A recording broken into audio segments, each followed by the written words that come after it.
여의도 면적의 100배가 넘는 군사시설 보호구역이 해제됩니다. 지역 주민들의 재산권 행사가 가능해져서 해당 지역 경제 활성화에도 도움이 될 것으로 보입니다. 내년 1월 1일부터 쌓은 지 10년이 지난 항공사 마일리지는 자동으로 없어집니다. 이를 앞두고 정부와 항공업계가 마일리지를 활용할 수 있는 방법을 대폭 늘리기로 했습니다. 어떤 방법이 있는지 오늘 소개해드립니다. 제주도가 영리병원을 허용하기로 결정했습니다. 공론화조사위원회 불허 권고를 수용하지 않기로 한 건데 어떤 이유 때문인지 또 일각의 주장대로 영리병원이 생기면 공공의료체계가 무너질 것인지 짚어보겠습니다. 광주형 일자리 사업 타결이 난항을 거듭하고 있습니다. 조금 전 광주시 노사민정협의회가 어렵사리 조건부로 협상안을 의결했지만 최종적으로 현대차의 수용 여부가 아직 남아있는 상황입니다. 타결 여부 전망해보겠습니다. 이상현 오늘의 헤드라인입니다. 정부가 그동안 개발이 제한됐던 군사시설 보호구역을 대거 해제합니다. 개발이 이제 가능해지면서 지역 주민들의 재산권 행사와 지역 경제 활성화에도 도움이 될 것으로 전망됩니다. 취재기자 연결합니다. 이한승 기자. 네, 이한승입니다. 얼마나 해제됩니까? 네, 더불어민주당과 국방부는 3억 3,700만 제곱미터에 달하는 군사시설 보호구역을 해제하기로 했습니다. 이는 여의도 면적의 116배에 달하는 규모로 1994년 17억 제곱미터를 해제한 이후 가장 큰 규모입니다. 해제 지역의 63%는 강원도, 33%는 경기도로 주로 군사시설이 밀집한 접경 지역입니다. 그리고 서울 서초동과 인천, 충남 천안, 전남 진도 등도 보호 해제 구역에 포함이 됐습니다. 그리고 해제와 별도로 1,300만 제곱미터의 통제 보호구역은 제한 보호구역으로 완화됩니다. 이렇게 해제가 되면 어떻게 되는 겁니까, 이제? 보호구역 내에 건물을 세우거나 개발을 하려면 군과의 협의가 필수적인데요. 보호구역에서 해제가 되면 군 협의 없이 건축이나 개발이 가능해져 허가에 소요되는 협의 기간 30일이 줄어드는 효과를 기대할 수 있습니다. 그리고 건물 신축이 사실상 금지돼 있는 통제 보호구역이 제한 보호구역으로 완화가 되면 군 협의하에 건물 신축 등이 가능해져 재산권 행사가 가능해질 전망입니다. 당정은 또 군사시설 보호구역 중 2,500만 제곱미터에서 개발 등 군과의 업무 협의를 지방자치단체에 위탁하기로 했습니다. 아울러 민간인 출입 통제선에 무선으로 인식되는 자동화 시스템을 설치해 출입 절차를 간소함으로써 연간 3만여 명의 출입 시간이 단축될 것으로 기대됩니다. 지금까지 SBS CNBC 이한승입니다. 새해부터 그러니까 내년 1월 1일부터 항공 마일리지가 자동적으로 소멸되는 제도가 시작이 됩니다. 일단 10년이 지난 마일리지부터가 해당이 됩니다. 이를 앞두고 정부와 항공업계가 마일리지를 좀 쉽게 활용할 수 있는 방법을 찾고 있습니다. 취재기자 연결해서 자세한 내용 들어보겠습니다. 윤선영 기자. 네, 보도국입니다. 내년 1월 1일부터 바로 소멸되기 시작한다고요? 그렇습니다. 대한항공과 아시아나항공에서 쌓은 마일리지 가운데 10년이 넘은 마일리지가 내년 1월 1일부터 없어집니다. 항공사들이 지난 2008년 마일리지 유효기간 약관을 10년으로 설정한 데 따른 건데요. 대한항공의 경우 2008년 7월부터 12월까지, 아시아나항공은 2008년 10월부터 12월까지 적립한 마일리지가 다음 달 1일 소멸 대상입니다. 이 기간 이전에 적립한 마일리지는 유효기간이 없기 때문에 당장 소멸되지는 않습니다. 소비자 입장에서는 다 돈 주고 쌓은 마일리지인데 그냥 없어지면 굉장히 아까울 텐데요. 그래서 정부 항공사가 쉽게 쓸 수 있는 그런 대책을 내놨다고요? 그렇습니다. 우선 성수기에 하늘의 별 따기만큼 어려웠던 마일리지 항공권 예매가 좀 수월해질 것 같은데요. 극성수기에도 마일리지 좌석 비중을 5% 이상 배정하기로 했습니다. 특히 지금은 마일리지 좌석을 취소할 경우 3,000마일이 수수료로 차감이 되는데 앞으로는 현금 구매 좌석과 동일하게 91일 이전에 취소하면 수수료가 부과되지 않습니다. 이와 함께 커피나 외식업체 등에서 마일리지를 쓸 수 있는 방법도 늘리기로 했습니다. 지금까지 보도국에서 전해드렸습니다. 그야말로 난항을 거듭하고 있는 광주형 일자리 협상 문제가 일단은 한 곱이 한 곱이 넘기고 있습니다. 조금 전에 광주시 노사민정협의회가 진통 끝에 광주시와 그다음에 현대차 간의 최종 협상안에 대해서 조건부로 의결한다라는 내용이 좀 들어와 있습니다. 좀 더 자세한 내용 좀 들어보겠습니다. 취재기자 연결합니다. 정윤영 기자. 네, 정윤영입니다. 이 조건부로 의결했다라는 게 어떤 내용입니까? 네, 방금 전 들어온 소식입니다. 광주시 노사민정협의회가 회의를 한 차례 연기한 끝에 결국 현대차와 광주시 간에 놓은 잠정 합의안을 조건부로 의결했습니다.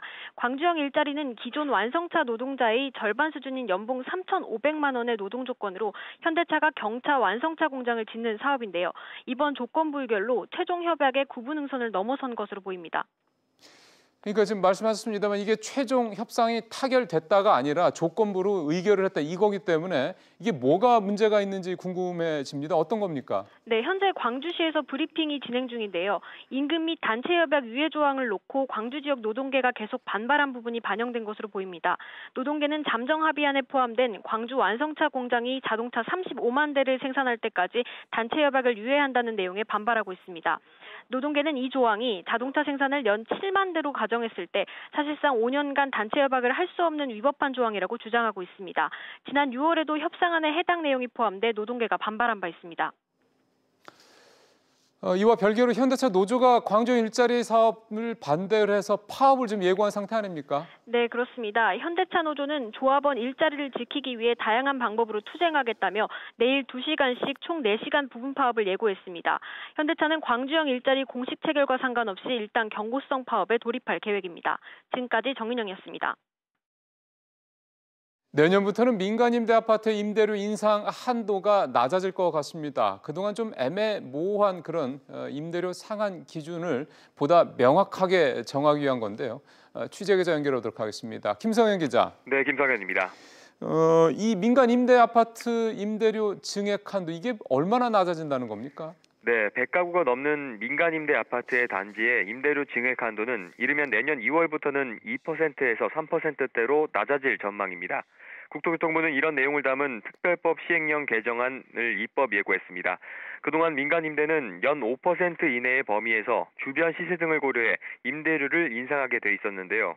그런데 일부 임대사업자가 상한 최대치인 5%까지 올려 이른바 묻지마식 인상을 하면서 입주자들의 반발이 컸고 국토부가 시행령 개정을 통해 인상 한도를 연 2%에서 3%로 낮춘 겁니다. 그리고 임대료 인상하는 그 기준도 좀 바뀐다면서요? 어떻게 바뀐다는 겁니까? 네, 국토부는 주거비 물가지수라는 통계를 새롭게 정해서 민간 임대주택 임대료 인상에 반영하기로 했는데요. 국토부는 통계청이 발표하는 소비자 물가지수 가운데 주택 임차료와 주거시설 유지 보수비 등의 지수의 가중평균값을 주거비 물가지수로 정하기로 했습니다. 이에 따라 임대사업자는 임대주택이 있는 시도에 주거비 물가지수 변동률보다 높게 임대료를 올릴 수가 없습니다. 국토부는 매년 주거비 물가지수를 공표할 예정입니다. 지금까지 SBS CNBC 김성현입니다. 국세청이 고액 상습 체납자 7천여 명의 명단을 오늘 또 공개했습니다. 체납의 단골이죠. 전두환 전 대통령이 또 포함됐고요. 부당 수임료를 챙긴 최유정 변호사도 이름을 올렸습니다. 박규준 기자입니다. 국세청 직원이 장롱문을 열자 구석에 숨겨진 보자기에서 5만 원짜리 돈 뭉치가 무더기로 나옵니다. 고액의 증여세를 내지 않으려고 현금 따발을 숨겨놨다가 들통난 겁니다. 또 다른 체납자의 금고 안에서도 현금 뭉치와 골드바가 쏟아져 나옵니다. 오케이, 내가 빚진 돈만 가져가요. 1억 5천 원만 가져가요. 국세청은 이처럼 고의적으로 세금 납부를 회피한 7천여 명의 이름과 체납액 등을 국세청 홈페이지 등에 공개했습니다. 이번에 공개된 체납자는 2억 원 이상의 국세를 1년 이상 내지 않은 고액 상습 체납 개인과 법인입니다. 이들이 내지 않은 세금은 총 5조 2천억 원 규모로 개인 최고액은 250억 원, 법인 최고액은 299억 원입니다. 이번 명단에는 단골 체납자인 전두환 전 대통령과 법조 비리에 연루된 최유정 변호사 등이 포함됐습니다. 전 대통령은 검찰이 그의 가족 재산을 강제 처분하면서 발생한 양도소득세 31억 원을 내지 않아 이번 명단에 이름을 올렸습니다. 그리고 재판 청탁 명목으로 100억 원의 수임료를 부당하게 챙긴 최 변호사는 종합소득세 등 69억 원을 내지 않았습니다. 국세청은 납부 능력이 있음에도 세금을 납부하지 않고 호화 생활을 하는 등 이런 체납자에 대해서는 끝까지 추격하여 징수하고 국세청은 체납한 재산을 추징하기 위해 13,000여 명의 출국 금지를 요청했고 고의로 재산을 숨긴 체납자 206명을 형사고발했습니다. SBS CNBC 박규준입니다. 보험금 산정을 도와주는 사람을 손해사정사라고 하는데 이 손해사정사가 내년 상반기부터는 보험 소비자가 직접 선임할 수 있게 됩니다. 금융위원회는 이런 내용의 보험권 손해사정 관행 개선 방안을 발표했는데 소비자의 선임 요청에 보험사가 동의하면 선임 비용은 보험사가 부담하게 됩니다. 불법 신탁 영업을 벌인 금융사들이 무더기로 적발됐습니다. 금감원이 올해 8월부터 9월까지 은행, 증권, 보험 8개사를 대상으로 합동검사를 실시했는데 7개사가 법규 위반으로 적발됐습니다. 서울시가 청년과 신혼부부의 맞춤형 설계를 적용한 공공임대주택을 내년부터 공급합니다. 서울시와 서울주택도시공사는 청년과 신혼부부 맞춤형 임대주택 브랜드 청신호의 평면 개발을 완료하고 내년에 성북구 정릉동을 시작으로 공급에 들어간다고 밝혔습니다. 서울시가 승차 거부가 원천적으로 불가능한 콜택시, 그다음에 여성 전용 예약 택시를 올해 안에 도입합니다. 서울시는 택시 이용객들의 편의성을 높이기 위해서 택시 운송 가맹 사업을 인가하고 이 같은 운송 가맹 서비스인 웨이고 블루와 웨이고 레이디를 선보이기로 했습니다.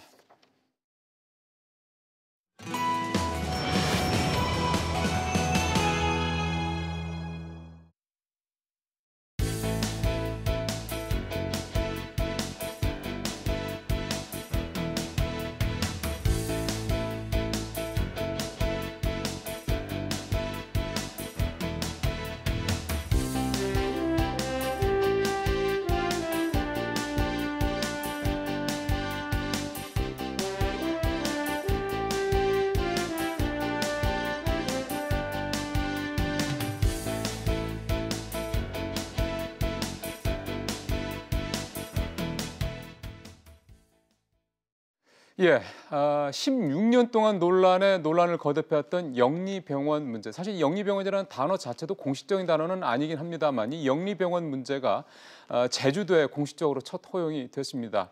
오늘 오후에 원희룡 제주특별자치도 도지사가 기자회견을 갖고 허용을 한다. 단 조건을 이제 걸어서 조건부로 허용한다 이렇게 얘기를 했는데요.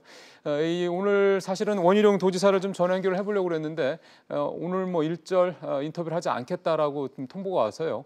오늘 이 영리병원 관련된 내용을 좀 다른 차원에서 좀 얘기를 좀 들어보도록 하겠습니다. 그래서 오늘 동서대 보건의료학과 신은규 교수를 전화로 연결해서 영리병원이 도대체 뭔지, 이게 왜 논란이 됐던 건지, 제주도에서 허용이 됐을 때 찬반 논란이 극심했는데 그 찬반의 논란의 각각의 주장은 또 뭐였는지, 이 영리병원이라는 이 이슈를 좀 어떻게 좀 접근해서 봐야 되는지 이런 내용들을 좀 하나하나 좀 짚어보도록 하겠습니다. 자, 교수님 안녕하십니까? 네, 안녕하십니까? 일단은 김입니다. 영리병원하고 우리가 지금 다니고 있는 기존 병원과 어떤 차이가 있는지부터 좀 설명을 쉽게 해주셨으면 좋겠습니다.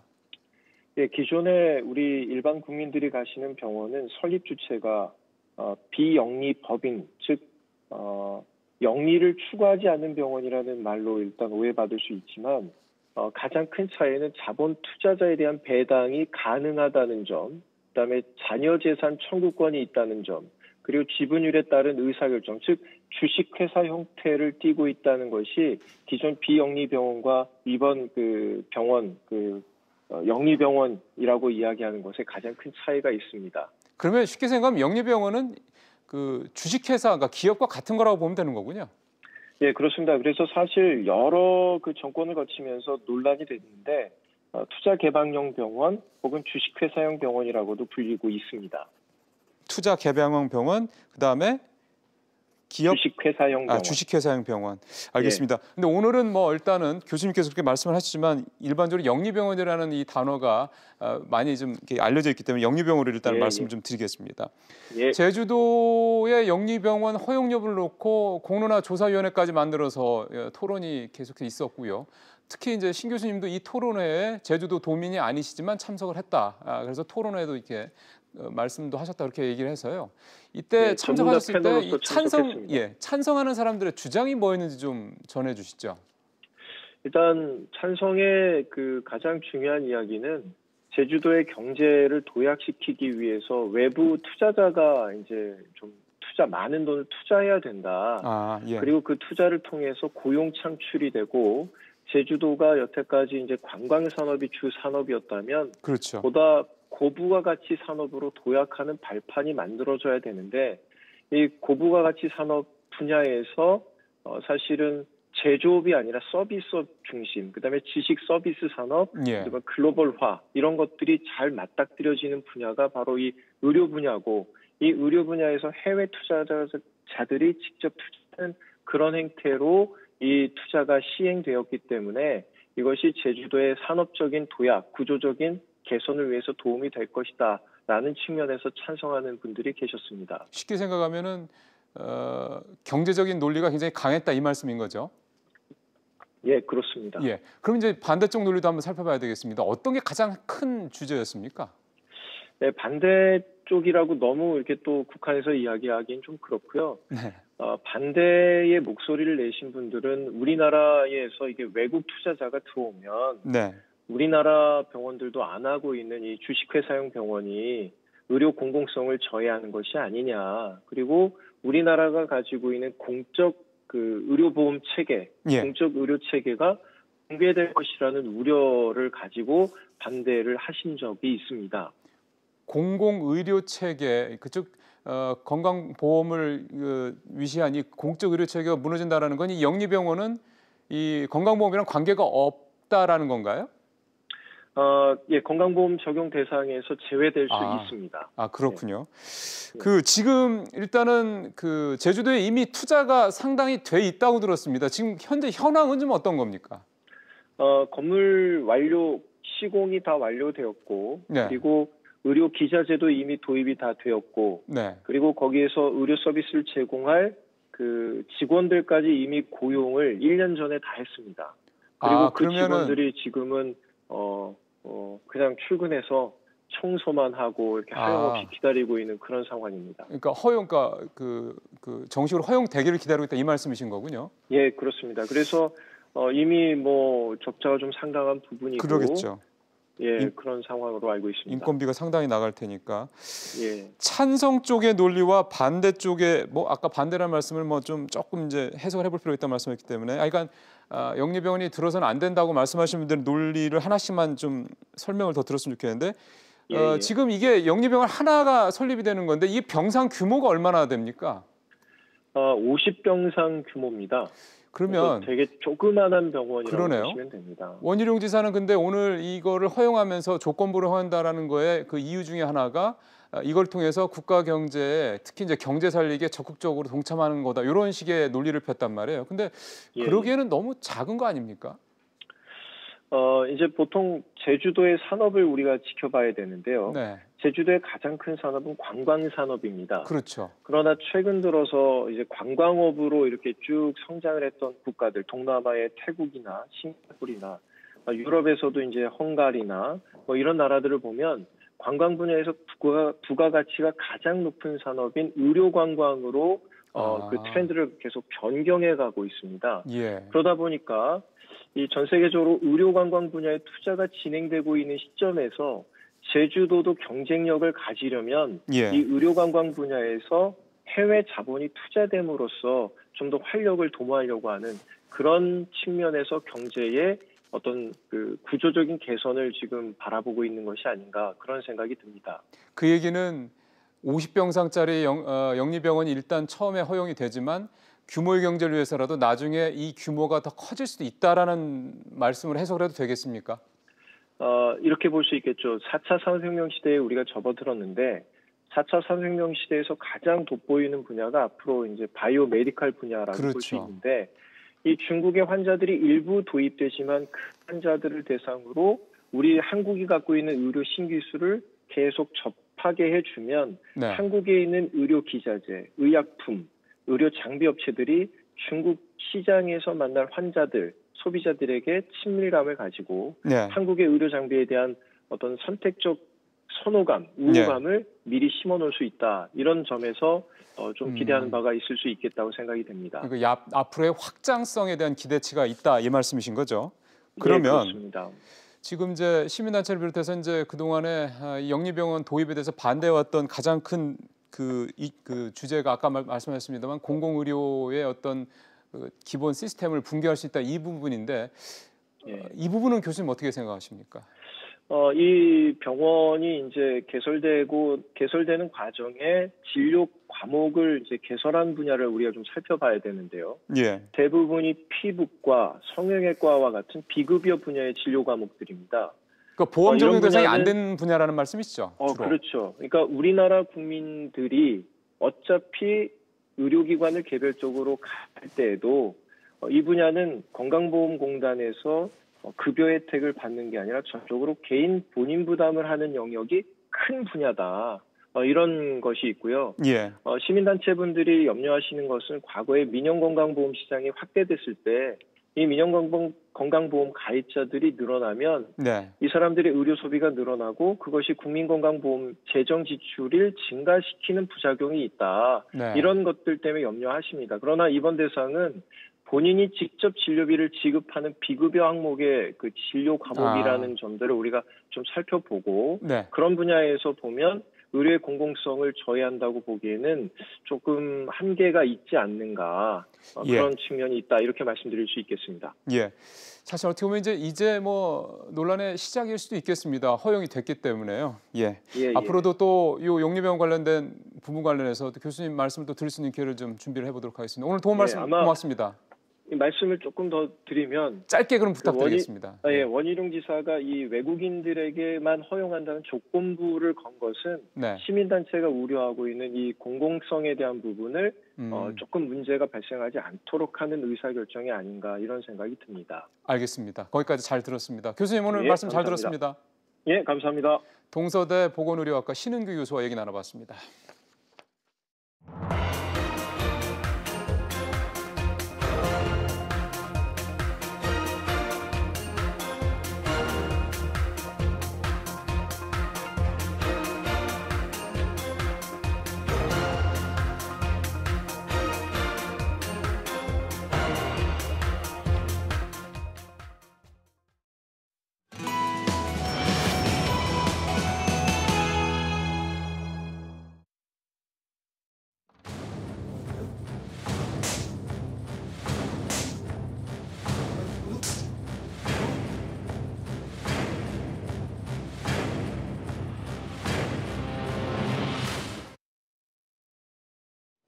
마음 같아서는 저 영상을 좀 더 많이 보여드리고 싶은데 보시는 것처럼 충격적이어서 저렇게 짧게밖에 보여드릴 수가 없었습니다. 뭐 실제로 더 풀로 영상을 다 보신 분들도 많이 계신데 그만큼 우리 사회에 큰 충격을 주고 있는 이른바 이 오너의 갑질 대표적인 사례.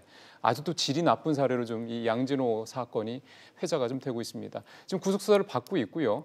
오늘 양진호 회장에 대한 특별 근로감독 결과가 나와서 오늘 이 어떤 내용이 나왔는지 정말 이 양 회장이 어떤 일까지 이렇게 했는지 이런 부분들에 대해서 얘기를 나눠보고 역시 중요한 거는 이렇게까지 많은 잘못을 저질렀는데 도대체 어느 정도까지 처벌을 받을 수 있을 것이냐 그리고 근본적으로 이런 문제가 좀 이제는 근절돼야 되는 거 아니냐 그러려면 어떤 방법이 필요하냐 이런 얘기까지 오늘 좀 짚어보도록 하겠습니다. 장진나 노무사 나오셨습니다. 어서 오십시오. 네, 원장님. 안녕하세요. 부당노동 행위가 46건이다라고 오늘 결과가 나왔던데 일일이 다 거명을 할 수 없을 정도 온갖 게 백화점식으로 다 나열되어 있는 모양이네요. 예. 노동관계법의 이제 전체 내용들 중에서 거의 많은 부분들이 다 그러니까 굉장히 폭넓은 노동관계법의 폭넓은 부분들이 다 폭넓은 법률들이 다 지금 적발이 됐고요. 그 양에 있어서도 46건이나 되는 그러한 위반 사실들이 발견이 됐다라는 겁니다. 그러면 노무사님 보시기에 제일 처벌이 셀 수 있을 법한 것들 한두 가지만 좀 이렇게 말씀해 주시면요. 예, 방금 전에 그 동영상에서 보셨던 것처럼 직원들에게 폭행을 가하는 부분들, 폭행, 직원 폭행, 예, 그런 부분들이 노동법에서도 그 위반했을 경우에는 처벌 수위가 굉장히 높고요. 그리고 직원들에게 연장 야간 휴일 근로 수당을 약 한 5억 원 정도를 지급하지 않은 부분들이 있었습니다. 그래서 예, 그 부분에서는 임금체불로 또 그 형사상 처벌을 받을 수가 있는 내용입니다. 그러면 뭐 워낙에 많아서 저희가 핵심 요약을 하면 이 직원 폭행 같은 경우는 최대 형량이나 이런 처벌 수위가 어느 정도 됩니까? 네, 3년 이상의 징역, 5년 이하의 3년 이하의 징역, 3천만 원 이하의 벌금에 해당이 됩니다. 그렇게 저렇게 때리고도 3년 이하면은 왠지 조금 우리 국민들의 법 감정에는 좀 이렇게 딱 와닿지는 않네요. 예. 그리고 임금체불 같은 경우는 어떻습니까? 3년 이하의 징역, 2천만 원 이하의 벌금에 해당이 됩니다. 그렇게 해도 3년 이하군요. 예. 좋은 변호사 사면은 그냥 집행유예로 나올 여지가 많네요.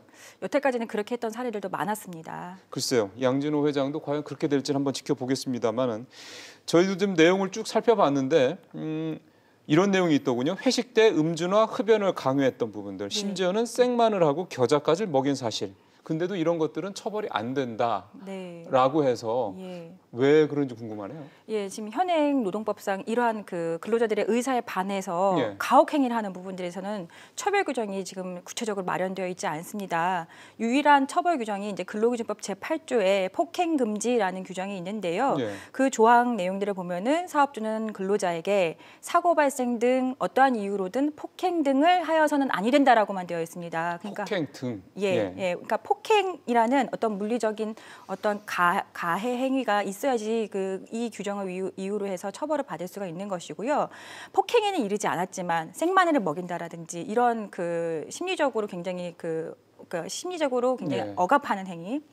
의사에 반한 행위, 이런 가혹행위 등에 대해서는 이 규정을 가지고 구체적으로 처벌하기에는 굉장히 미흡한 내용들입니다. 근데 지금 분위기를 보면은요, 양진호 회장이 이를테면 이제 나쁜 사람이다 이런 식의 어떤 사회적 공분, 약간 이제 감정적인 차원의 이런 부분들이 이렇게 크고 이거를 뭐 정치권이나 또는 정부에서나 이런 사람이 나오지 못하게 이제는 이런 말씀하신 대로 어떤 그런 꼭 때리는 게 아니더라도 폭행이 아니더라도 이런 부분들에 대한 거를 좀 처벌할 수 있는 법적 근거는 이런 얘기는 별로 안 나오대요. 네, 지금 법안이 2개 정도가 올라가 있습니다. 아, 그래요? 예, 작년에 그 한정희 의원에서 이제는 몇 명의 의원들이 발의한 그 직장 내 괴롭힘 방지법. 예. 그다음에 2018년도 3월에 또 강병원 의원님과 그러니까 더불어민주당과 그다음에 그 국민의당에서 이제 몇몇 의원님들끼리 또 발의한 직장 내 괴롭힘법, 괴롭힘 방지법 이렇게 해서 있는데요. 이 직장 내 괴롭힘 방지법에 대해서 지금 발의는 되었지만 법안 소위에서 이 직장 내 괴롭힘이 도대체 어떠한 개념이냐, 너무 추상적인 거 아니냐 이렇게 해가지고 지금 보류가 지금 되어 있는 상태이고요. 그러네요. 그래서 지금 뭐 양진호 회장의 어떤 이런 엽기적인 행각이라든지 글쎄. 이런 부분들에 대해서는 구체적인 처벌 규정이 아직도 없는 상태인 거고요. 또 처벌 규정이 없다 보니까 고용노동부에서도 이런 부분들에서는 사회적인 이슈가 되어야지만 좀 특별감독이라든지 이런 것들을 할 수가 있는 굉장히 한계점이 있는 상태이기도 합니다. 지금. 그러면은 지금 사실은 이 양 회장 사건이 그 전에 있었던 그런 뭐 소위 말하는 뭐 재벌이든 뭐 재벌이 아니든 간에 약간 기업 오너들의 이른바 갑질 이런 사건들과 이렇게 일련에서 쭉 연결되는 거 보면은 어떻게 보면은 제일 많은 국민들이 굉장히 공분을 더 많이 하시는 것 같아요. 그렇죠. 그렇다 그러면은 양진호 이 사건이 기존에 있는 오너들의 갑질 사건과 조금 질적으로나 뭐 양적으로 차이가 있다고 봐야 됩니까? 그렇죠. 지금 계속되는 그 오너 일가들의 어떠한 그 갑질이라든지 이런 부분들에서는 욕설이라든지 뭐 폭언이라든지 뭐 이런 부분들에 있어서는 또 일맥상통하지만 또 이런 것들이 굉장히 상습적으로 또 이루어져 있었고요. 그다음에 그런 부분들이 그 뭐 단순히 욕설이라든지 뭐 이런 부분들뿐만이 아니라 굉장히 그 저희가 상상도 할 수 없을 정도의 어떤 형태, 예를 들어서 뱉어놓은 침을 뭐 다시 할게 한다라든지 이런 정도까지 굉장히 그 어떻게 보면은 저희가 굉장히 비인간적이네요. 그런 부분들까지 있는 거고요. 그리고 가장 또 저희가 또 주목을 해봐야 될 부분들은 뭐냐면 이런 것들이 그 근로자들이 재직한 근로자들의 그 어떠한 그 입을 통해서 나온 것이 아니고요. 비로소 퇴직한 사람들이 이런 부분들을 또 오픈을 하기 시작하면서 저희가 알게 된 거고요. 그리고 또 지금에 와서 또 저희가 주목을 하게 되는 부분들은 이런 일들이 이렇게 오랫동안 또 굉장히 그 어떻게 보면은 밑에 수면 위에 아래 묻혀서 얘기도 되지 못했지만 또 오픈이 됐었을 때 처벌할 수 있는 규정도 굉장히 미약하다. 이런 부분들이 굉장히 저희가 다시 한번 생각해 봐야 되는 지점이 있습니다. 이렇게 뭐 질문을 드리면은 그 직장에 계신 특히 이제 우리 양진호 회장이 있던 그 회사에 계신 우리 직원분들한테는 조금 뭐 기분 나쁠 수 있을지 모르겠지만은 근데 왜 이렇게 가만히 있었을까요? 그 이제 양준호 회장의 그 이런 행위들 자체가 양준호 회장도 오픈되는 것을 이제는 염려해서 네. 오히려 그 근로자들에게 굉장히 그 동영상을 찍게 하고 그다음에 그런 것들을 이제 유포를 해가지고 또 다시 이제 이분들이 밖에 나가서 얘기하지 못하도록 하는 어떤 굉장히 지능적이고 치밀하게 이루어진 부분들이 있었다라고 합니다. 그래서 동영상을 찍어놓는 것 자체가 스스로가 지금 양 회장 자체가 스스로가 이제는 했다고 하는데요. 그것 자체가 이런 것들을 오픈이 된다고 하면 너도 굉장히 부끄러울 거야. 그래서 근로자들이 그런 심리적인 부담감 때문에 오히려 더 신고를 하지 못하게 하는 그런 것들로 지금 된 것이어서 다른 경우보다 굉장히 더 재질이 나쁘다고 보여집니다. 그러니까요. 네. 근데 지금 그렇게 죄질이 이거는 이렇게 아마 좀 노무사님 말씀하신 걸 들으면 우리 시청자분들께서도 야 정말 죄질 나쁘네라고 네. 말씀을 하실 텐데 생각을 하실 텐데 네. 그럼에도 불구하고 이런 부분들을 가중 처벌할 수 있는 조항이 아무것도 없다는 말씀이셨던 거잖아요. 그렇죠. 이제 명확하게 더 처벌이 더 이루어져야 되는 부분들이 있는데도 불구하고 그런 것들이 규정이 없으니까 그야말로 면책 아닌 면책을 받을 수밖에 없는 이런 구조에 있습니다. 그러면은 일단 제도적인 측면에서 뭔가가 물론 사람의 인식이 바뀌게 되는 건 뭐 당연한 겁니다. 당연하죠. 근데 사람의 인식을 바꾸는 데 있어서 그거를 유도할 수 있는 또는 강제할 수 있는 뭔가 어떤 제도적인 장치가 먼저 마련되는 게 또 중요하잖아요. 특히 네. 우리 사회 같은 네. 경우는 이 불공정한 상황이 굉장히 만연되어 있는 네. 나라이기 때문에. 네. 노무사님께서 현장에서 이렇게 이런 상황들도 아마 들으신 것도 많고 직접 상담해 준 사례도 많으실 텐데 네. 어떤 식의 좀 구체적으로 이런 것들이 조금 법제화되는 게 이런 어떤 오너들의 특히 뭐 폭행을 떠나서 직장 내 괴롭힘 이런 부분들을 좀 방지할 수 있는 장치가 될까요? 지금 이제 문제가 되는 것들은 이제 오너 일가들의 이제 뭐 어떤 이러한 행위들, 갑질 행위들이 이제 뭐 문제가 되고 있지만은 이런 부분들에 대해서는 오너뿐만이 아니라 그럼요. 네. 예, 어떤 직장 내 일정한 지위를 가지고 있는 사람들이 그 지위를 이용을 해가지고 그 밑에 있는 직원들에게 이런 업무의 적정 범위를 넘어가지고 가혹행위를 하는 것들이 문제가 되는 것이거든요. 그래서 직장 내 괴롭힘법 자체가 지금 발의된 것은 굉장히 유의미한 상태인 거고요. 그렇죠. 그리고 이 직장 내 괴롭힘법 자체가 통과가 되고 있지는 못하지만 스웨덴이라든지 프랑스에서는 이미 오랫동안 이런 법들이 지금 이미 시행되고 있는 상태이거든요. 그래서 저희가 이 부분에 대해서는 후발주자가 되는 겁니다. 저희 나라가. 그렇기 때문에 좀 더 적극적인 논의가 더 필요한 상태인 거고요. 오늘 고용노동부 특별감독의 그 내용들을 좀 보니 고용노동부도 이러한 것들이 이제 이슈가 된다라고 하면은 특별감독을 언제든지 하겠다라고 얘기를 하는데요. 그러한 소극적인 입장을 떠나서 좀 더 적극적인 감독을 하시는 게 더 바람직하지 않나. 이런 것들이 수면 위에 이렇게 묻혀 있는 사건들이 더 많은 거거든요. 그러니까 그런 부분들에 대해서는 묻혀 있는 사건들을 적극적으로 좀 확인하려는 노력이 더 필요하지 않나라는 생각이 듭니다. 사실 그건 최소한인 것 같습니다. 네, 맞습니다. 네. 감독 당국에서 감독을 한다라는 게 사실은 일일이 가서 볼 수도 그 사이에 뭐 증거라는 것들은 다 없어지거나 은폐될 수도 있는 거고. 기본적으로 인식이 바뀌어야 되는 것도 있지만 저는 그거보다도 오히려 강제할 수 있는 뭐 장치가 빨리 만들어지지 않으면 제2, 제3의 양진호 사건 얼마든지 일어나고 또 드러날 수 있지 않을까 그런 걱정이 좀 듭니다. 또 한 가지 지금 노동부에서 보면 홈페이지에 보면은 직장 내 성희롱 관련해가지고는 신고할 수 있는 그 신고 창구들을 만들어놨어요. 근데 그런 것뿐만이 아니라 이런 직장 갑질에 대해서도 고용노동부가 조금 제보를 받고 근로자들이 좀 신고할 수 있게끔 하는 그 창구를 하나 만들어 놓는 것도 유의미할 것 같습니다. 그러니까요. 약자편에 정부가 서줘야죠. 이런 점 특히나. 말씀 잘 들었습니다. 감사합니다.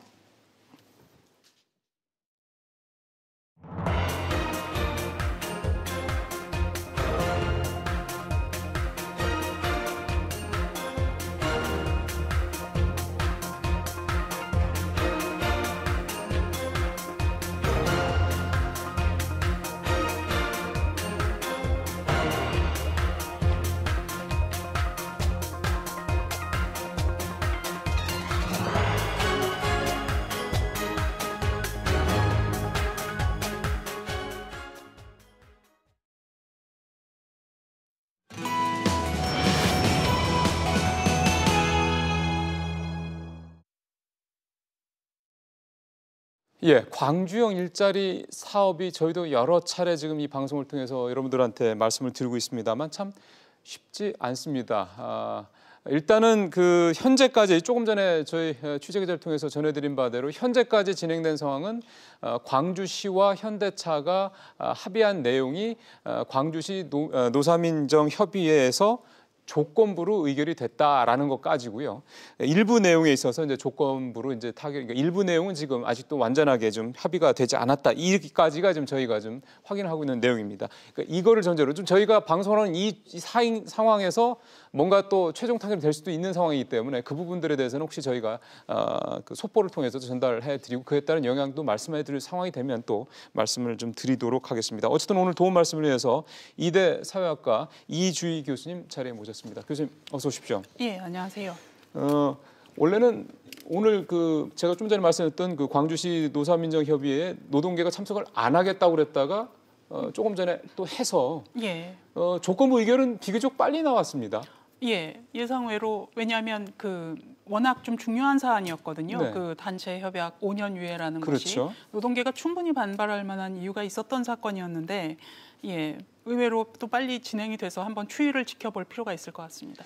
근데 지금 그 35만 대 문제, 그러니까 지금 현대차가 이 광주 일자리에 연 7만 대 정도를 시작을 하겠다라 했기 때문에 그걸로 기준으로 했을 때 5년인 동안 임금 단체 협상은 유예하기로 그렇게 좀 해석이 돼가지고 이 문제가 됐던 거잖아요. 예, 그 문제가 굉장히 중요한 문제거든요. 그럼 왜 그게 이렇게 중요한 문제고 노동계에서 이걸 이렇게 극렬하게 반대하는 이유가 뭘까요? 일단 그 단체 협약의 유예는 노동자의 기본적인 노동 3권 위배 소지도 있습니다. 그렇죠. 위반의 소지도 있습니다.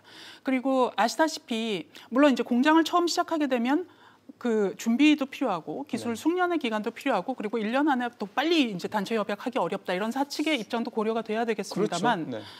5년은 지나치게 긴 시간이고요. 노동자에게 노동 3권이 보장되는 가장 중요한 이유는 노동 조건이 급격히 변화할 수 있는 가능성 때문이거든요. 예를 들어서 사측이 작업장 배치를 바꾼다든지 혁신을 이룬다든지 해서 노동 조건이 급격히 변화할 때 그거에 대처할 수 있는 기회를 주기 위해서이기 때문에 그 5년간 하지 않는다는 거는 노동하는 공부하는 사람으로서도 굉장히 이해하기 어려운 부분이었고요. 또 그 부분은 예전에 또 문제가 됐었지만 현대차가 양보하기로 해서 저는 이제 해결이 되기로 한 걸로 알고 있었었는데 광주시가 이제 포괄적인 협상권을 받으면서 또다시 그런 조항이 들어갔다는 게 조금 의아하고 아쉽습니다. 그러면은 현대차 입장에서 한번 이거를 질문을 좀 드려보면요. 현대차에서 사실 연간 7만 대 정도를 생산한다라는 거, 그다음에 평균 연봉을 초봉을 3,500에서 시작한다. 뭐 이런 부분들은 사실 그렇게 굉장히 크게 쟁점이 됐던 문제 같지는 않은 것으로 좀 알려지고 현대차한테는 그렇고 그렇죠. 현대차 노동조합한테는 그렇지 않겠죠. 그렇죠. 뭐 그렇겠죠. 근데 현대차에서 가장 그 핵심으로 삼았던 게 이 임단협을 5년 동안 유예받는, 그러니까 연 7만 대를 한다라는 전제하에서 그게 했다고 그러는데 현대차에서 이 임단협을 이렇게까지 중요하게 봤던 이유는 또 뭘까요? 뭐 아시다시피 현대차의 노사 관계가 그렇게 협력적이지는 않고 이제 갈등적 소지가 있어서 그런 과거의 경험 때문에 새로 시작하는 공장에서 또 그 노사 관계 노출되기 싫다 뭐 이런 입장은 있을 수 있을 것 같습니다. 그러면은 지금 이게 조건부로 의결이 됐는데 최종적으로 타결이 된다고 전제를 하고요. 그러면 지금 우리가 얘기하고 있는 뭐 평균 임금 연 초봉 3,500, 그다음에 임단 협상 뭐 이를테면 5년 유예가 될지 3년 유예 될지 그건 모르겠지만 일부 유예하는 거에 대해서는 어느 정도 타협을 한다고 하고 그리고 뭐 일부 이제 그다음에 나머지 내용들은 이제 어느 정도 크게 문제가 없다라고들 이제 평가들이 나오니까 이런 상황에서 그럼 광주 일자리가 일단 출발을 한다고 그랬을 경우 이게 노동계라든가 노동계에 좀 어떤 영향을 이 광주 일자리라는 게 줄 거라고 예상을 하세요? 일단은 지금은 이제 그 광주에서의 노동계는 일부 조건부 합의까지 갔지만 이제 민주노총이 지금 반대하고 있죠. 그래서 노동계 전반에 미친 영향을 말씀드리기보다는 일단 민주노총 입장 같은 것도 고려가 돼야 될 것 같고 그 민주노총 혹은 현대차 그 기업별 노조의 입장에서는 이 일자리 물론 이제 환영할 만한 일입니다만 혹시 물량이 이제 이쪽으로 옮겨가게 되지 않을까 그래서 이쪽의 일자리가 좀 줄어들지 않을까 하는 걱정을 당연히 하게 될 것 같아요. 그래서 폭스바겐사에서도 폭스바겐 본사가 아우토 오천에 있는 그 노동자를 리크루트하지 않는다 이런 걸 좀 명백히 하고 시작을 했거든요. 그쪽에서도 타결이 한 2년 정도 그 교섭을 한 끝에 타결이 되는 일입니다. 그러므로 뭐 그런 뭐 일장 새로 생겨나는 일자리도 굉장히 중요하고 저는 의의가 크다고 봅니다. 저도 강주영 일자리가 잘 됐으면 하는 입장이고요. 예. 근데 또 동시에 예를 들어서 기존의 일자리를 가지고 있는 노동자들의 그 고용 불안에 대한 우려를 그렇죠. 예, 또 불식시켜줄 필요도 있어서 저는 현대차가 조금 더 전향적으로 예를 들어서 그 고용 안정 부분에 대해서 그 현대차 기업별 노조에 대해서 좀 안심이 될 만한 그 액션을 좀 취해줬으면 하는 바람이 있고요. 지금 그 부분과 관련해서는 뭐 말씀 중간에 제가 들어가 죄송합니다만 예. 소형 SUV, 그러니까 지금 현재 현대차에서 생산하지 않는 모델인 소형 SUV를 전용으로 생산한다 이렇게 얘기가 된 거 아닙니까? 예, 그렇죠. 원래 폭스바겐사에서도 새롭게 새 미니밴을 출시하면서 그것만 생산하겠다고 됐고요. 네. 그리고 폭스바겐에서 그 경영이 정상화되고 이제 경기 침체를 벗어나면서 그 통합이 된 걸로 알고 있습니다. 그러므로 나중에 나중에 그랬죠.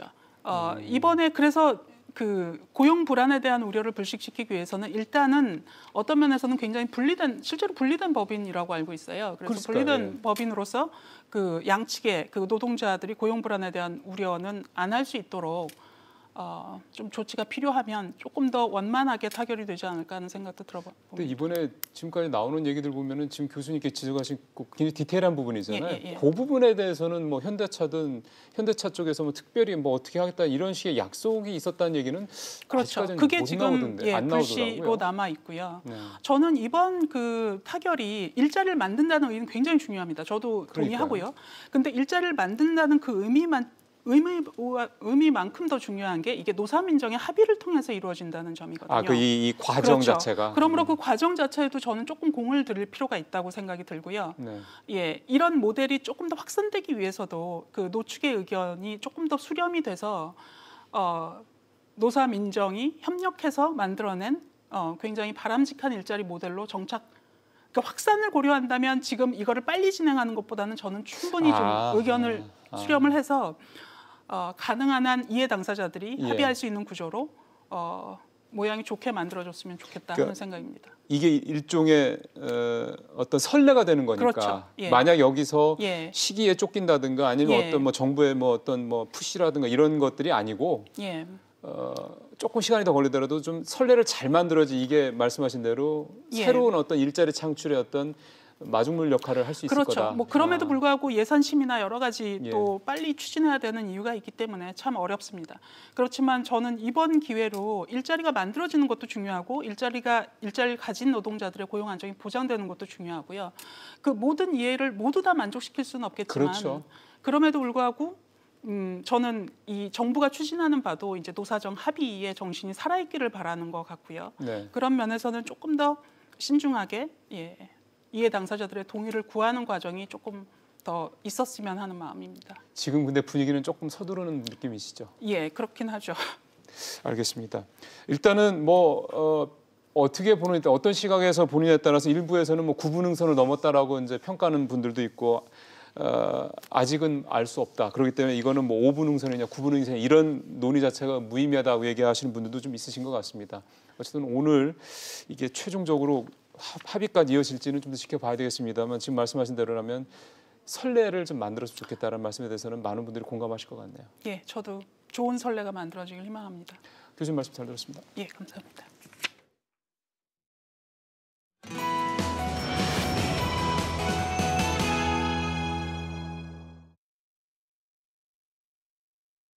오늘 마지막 이슈로 좀 넘어가겠습니다. 앞서 뉴스에서 보셨습니다만 여의도 면적의 116배. 사실 상상이 잘 안 가시죠. 그러니까 굉장히 많은 그런 넓은 땅이 이제 군사보호시설 지역으로 묶여 있다가 이제 해제가 됩니다. 이게 무슨 의미일까요? 또 거기에 묶여있던 내 땅이 묶여있던 이런 분들한테는 또 이게 얼마나 또 좋은 의미로 또 다가올지 이런 내용들. 또 이제 뭐 제가 너무 섣불리 생각하는지 모르겠습니다. 혹시 이게 또 지금 부동산 시장에 어떤 영향을 미치지는 않을지 이 부분까지 한번 짚어보도록 하겠습니다. 건국대 부동산학과 유선정 교수님 전화로 연결돼 있습니다. 교수님 안녕하세요. 네, 안녕하세요. 일단은 군사시설 보호구역으로 이렇게 묶여있다라는 땅들이 대략 어떤 거라고 우리가 이해하면 될까요? 예, 군사시설 보호구역은 군사 목적에 직접적으로 이용되는 토지와 그 권역을 말하는데요. 그러한 시설을 보호하고 또한 그 군사 작전의 원활한 수행을 위해서 국방부 장관이 이제 법에 의해서 설정한 그런 권역을 말합니다.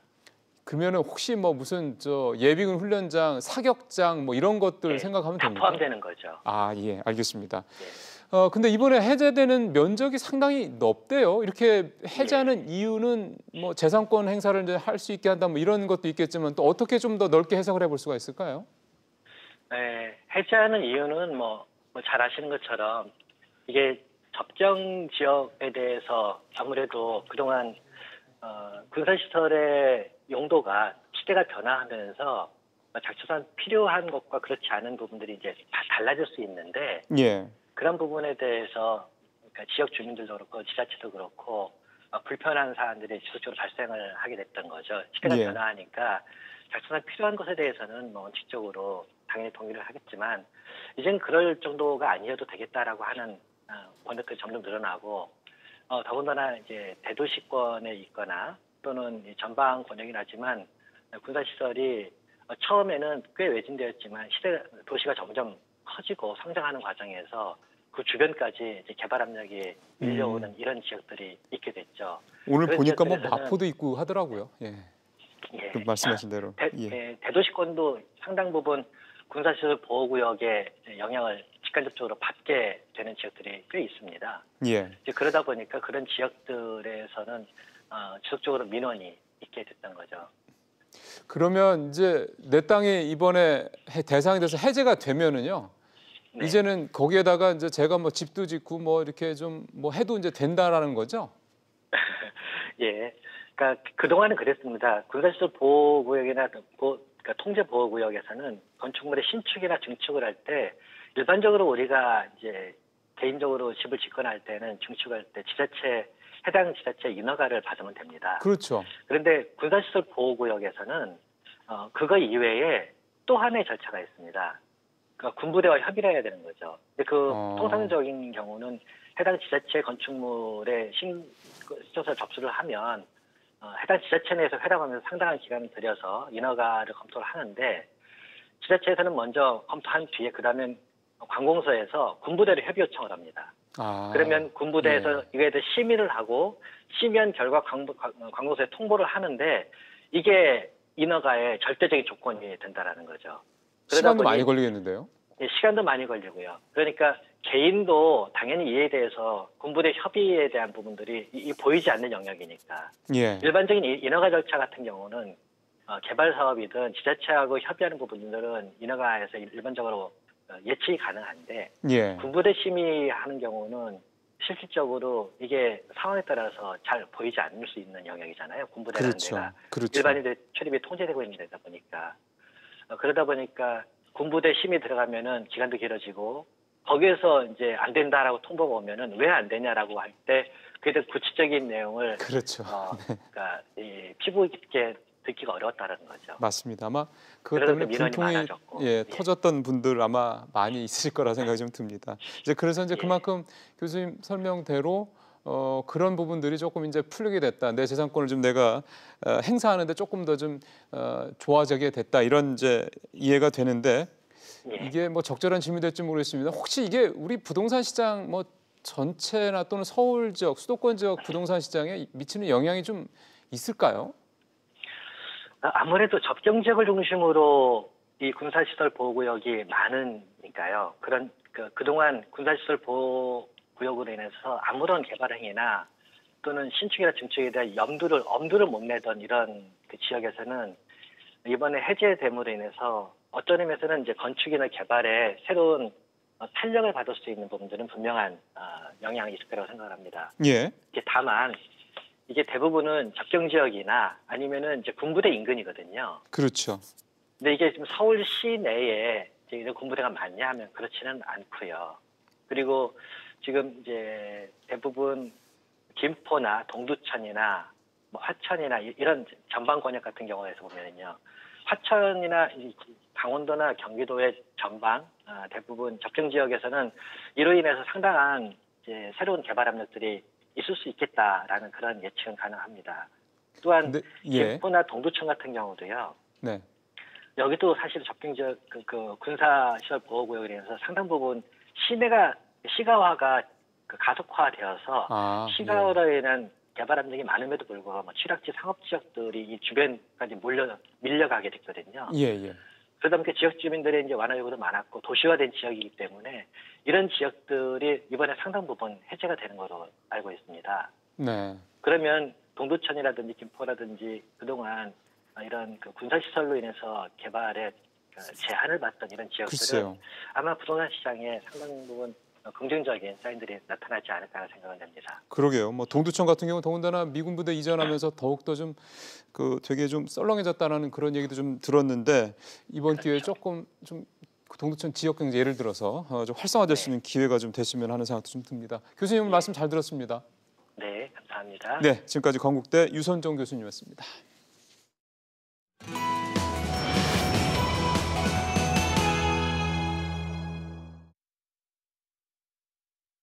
오늘 양진호 회장이 이 특별 근로감독 결과 46건이나 된 거 보시면서 충격받으신 분들도 많으실 겁니다. 정말 우리가 모르는 그런 악행들이 이렇게 또 많았구나 생각을 하셨을 텐데요. 근데 오늘 장진환 노무사하고 방송하는 내용 들어보신 분들은 아시겠지만 답답하셨을 것 같습니다. 뭐 이렇게 문제가 많은데 처벌 수위도 낮고 또 처벌하는 것도 아예 없는 경우도 있다. 이 부분 때문일 텐데요. 빨리 법제화해야 됩니다. 이거 쉽게 뭐 이렇게 바뀌겠지, 좋아지겠지 이렇게 생각해서 될 문제는 절대 아닌 것 같습니다. 정치권에서 이 부분은 빨리 또 정부에서도 정부 입법으로라도 빨리 법제화해 주기를 기대를 좀 해보겠습니다. 오늘 마치겠습니다. 고맙습니다.